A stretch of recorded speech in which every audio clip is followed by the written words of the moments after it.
주의 날 14 그리스도의 잉태의 기적과 탄생 제35문 당신이 그분은 성령으로 잉태되사 동정녀 마리아에게 낳으시고라고 말할 때에 무엇을 고백하는 것입니까? 하나님의 영원하신 아들, 참되고 영원한 하나님이시며 항상 그리하신 분께서 성령의 역사심으로 말미암아 동정녀 마리아의 살과 피로부터 친히 참 인성을 취하셨습니다. 이처럼 그분은 또한 다윗의 참 후손이시며 모든 면에서 그분의 형제들과 같으시니 죄는 없으십니다.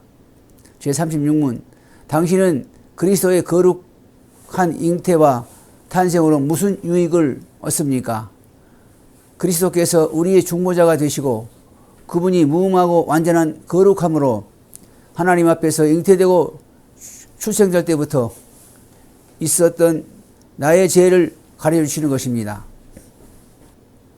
주의 날 14 누가복음 1장 26절 38절 핵심 구절 31 보라 내가 잉태하여 아들을 낳으리니 그 이름을 예수라 하라. 사랑하는 형제 자매 여러분, 하나님은 오늘도 계속 생명을 창조하십니다.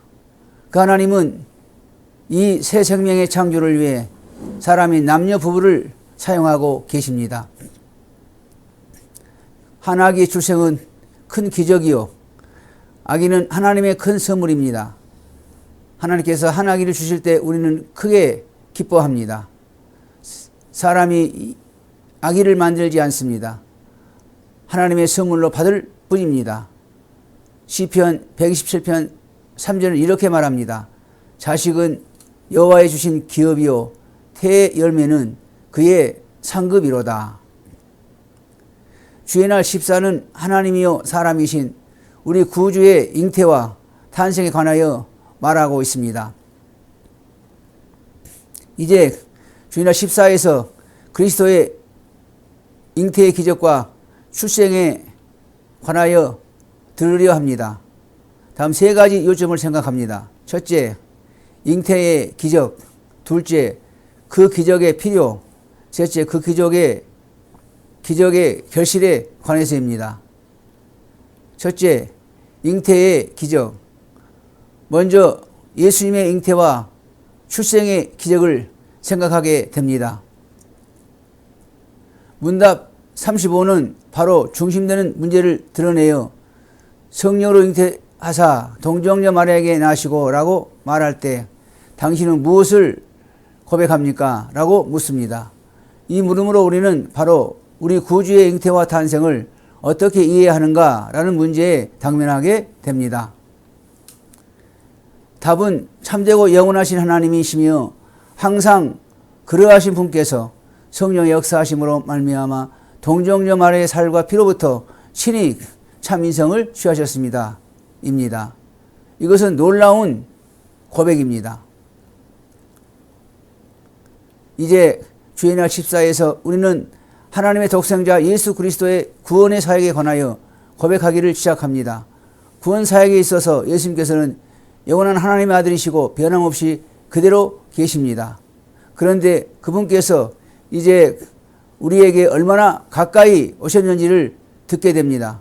그분은 스스로 동정녀 마리아의 살과 피로부터 인간성을 취하셨습니다. 그렇지만 그분은 참되고 영원한 하나님이시고 변함없이 그대로 계십니다. 여기 항상 그러하신 분이라는 말은 매우 중요합니다.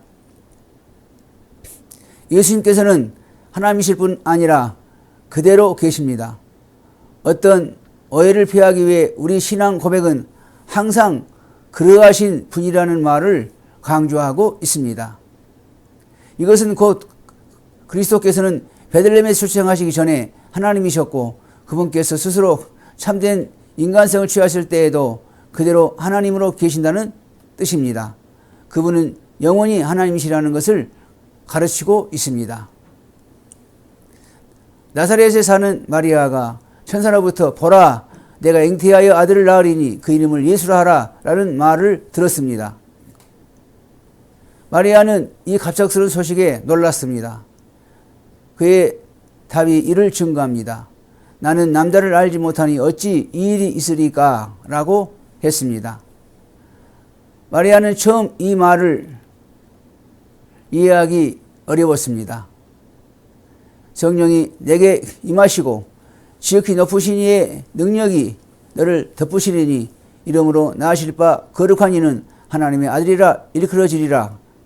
이제 천사 가브리엘에 대한 마리아의 답이 어떠합니까?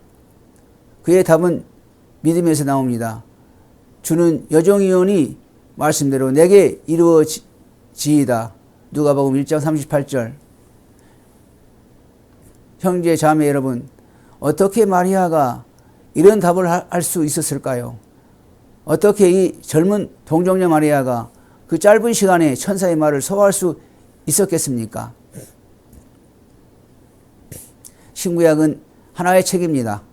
마리아는 구약에 계시된 언약적 구원 역사를 알았습니다. 이렇게 말을 이해하지 않고 다른 방법으로 짧은 시간 안에 보인 그녀의 순종을 설명해낼 수 없습니다.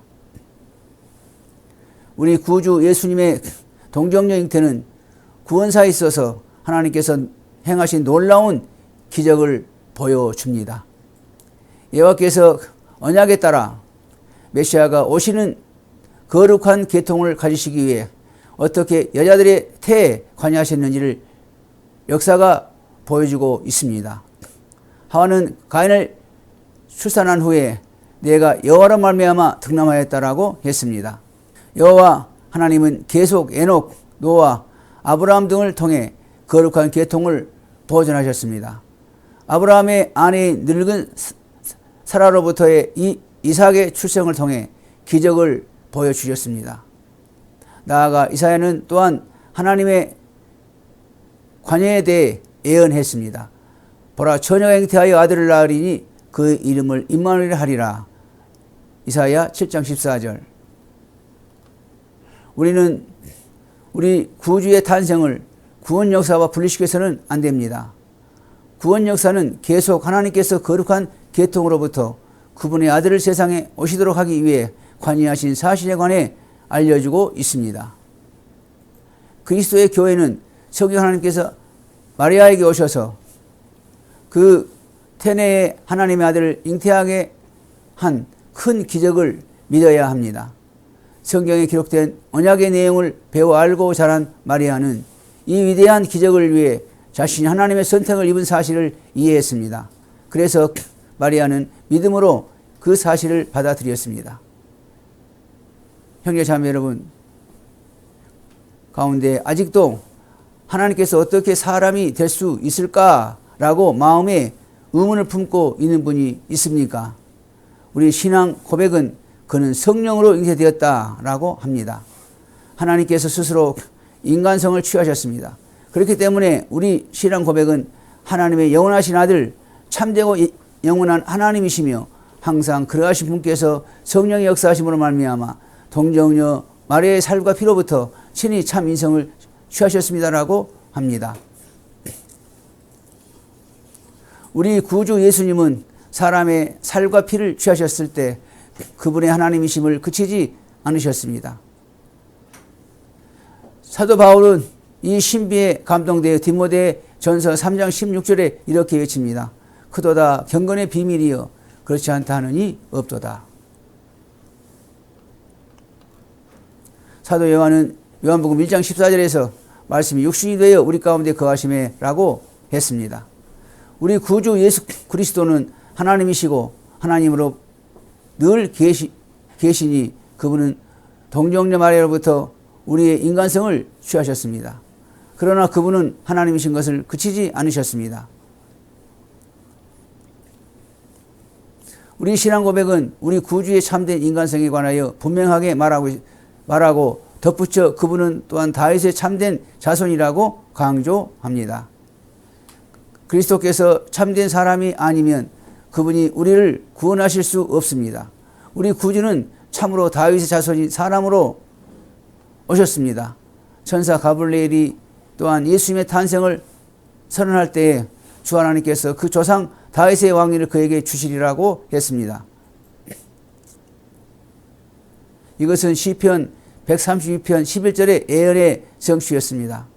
사도 바울은 로마서의 시작에서 그리스도께서는 육신으로 말하면 다윗의 혈통에서 나셨다라고 했습니다.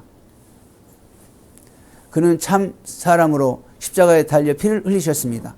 그는 참 사람으로 우리를 위해 죽음을 이기셨습니다. 부활하신 그분은 참으로 다윗의 위대한 아들이셨습니다. 그분이 우리의 육신을 취하셨을 때 우리의 구원을 위한 터를 놓으셨습니다. 천사들이 노래한 것은 그 위에 누인 아기가 참 하나님이시오 참 사람이셨기 때문입니다.